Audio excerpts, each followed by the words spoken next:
what's your favorite Gundam series? So, babasahin ko lang yung mga sinabi ng iba. Medyo madami. So, favorite Gundam series ng lahat. Madalas UC. Sabi ni John Paulo Benzon, UC. Ito si Gilroy, MS8 team. Yan. Tama ba? Ikaw to, di ba? Oo, yan. Gilroy David Toledano. Ayan, targetin nyo na. MS8 team daw. Si JV, UC, and IBO. Hindi, isa lang. Isa lang. Ano? Isa lang. Pili. Favorite. Ha? UC. Okay. Di ba? Dalawa pa-IBO ka pa eh. Ayan. Sa Ito nag-influensya ng ayaw talaga ba? Oo nga, no? Si Kirito, ang favorite series daw niya is 00 series. Sa ano to? Sa Gunpla Photography PH.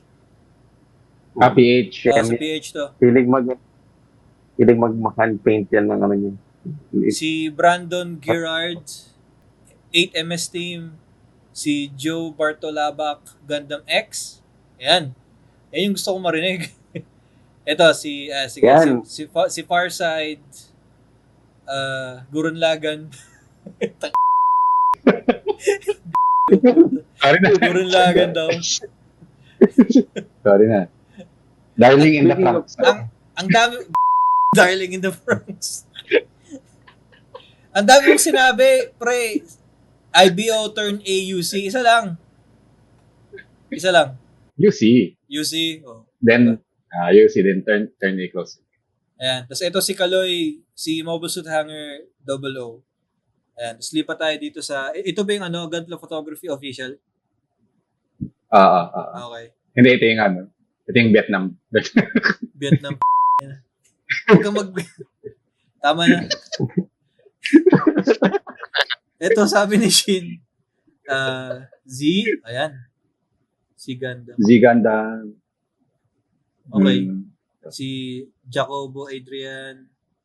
Witch from Mercury. Ayan. Witch from Mercury. Si Prince Jutsu.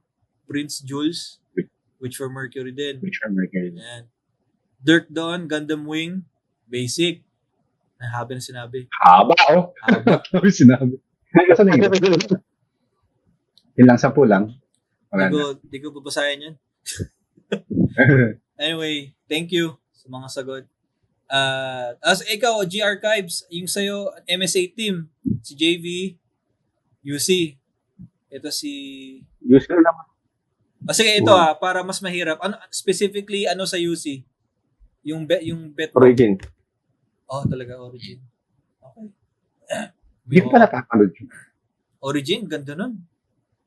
Oo, ganda. Ganda ng Origin. Mas na-appreciate ko kasi yung mas na-appreciate ko yung UC timeline nung napanood ko yung Origin. So, parang, actually nauna yung Origin na napanood ko eh. Tapos after ko sa panoorin, yung una, kahit gumana, mas na-appreciate ko yung luma. Dahil yung parang may idea ako sa background ng mga characters. Parang nakumari ka yung Origin parang alternate timeline siya from UC. Hindi.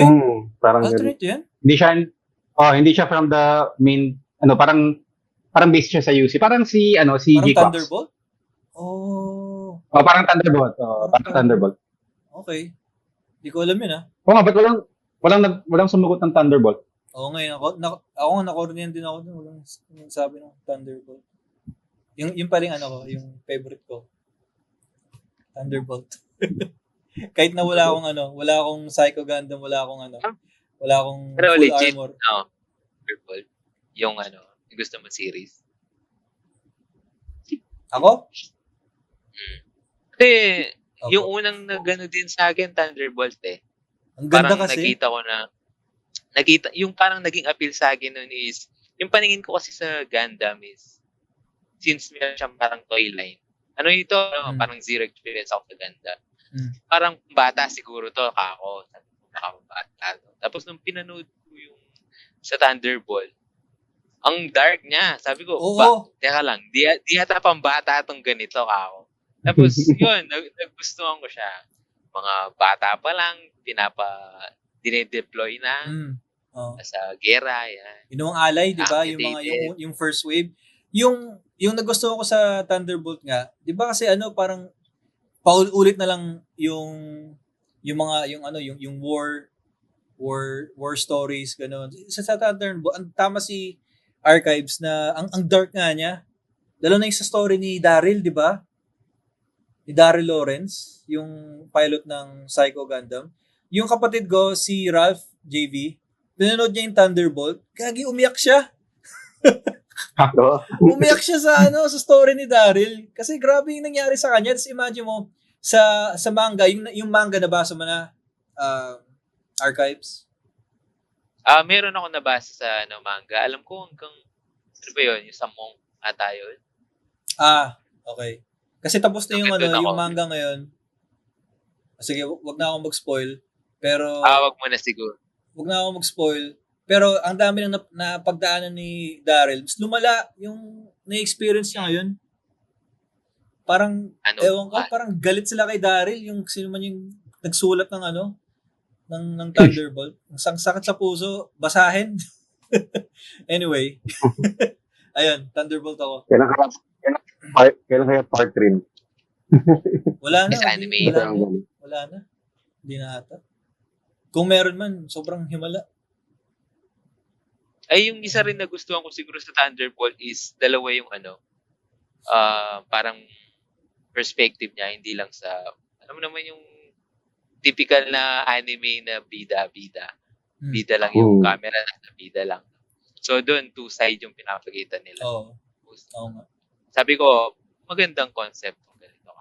Yun. Parang si Iyo Kupal, 'di ba? Edgy na pilot, tapos ito si Daryl yung gusto mong makipag parang gusto mong mag-root kay Daryl, 'di ba? Kasi sobrang kawawang hayop. And yung isa pang maganda sa Thunderbolt, yung fight scenes na yung music, 'di ba? Yun yung attractive sa Thunderbolt. Pati yung style ng animation niya, ang ganda rin, parang Code Geass siguro.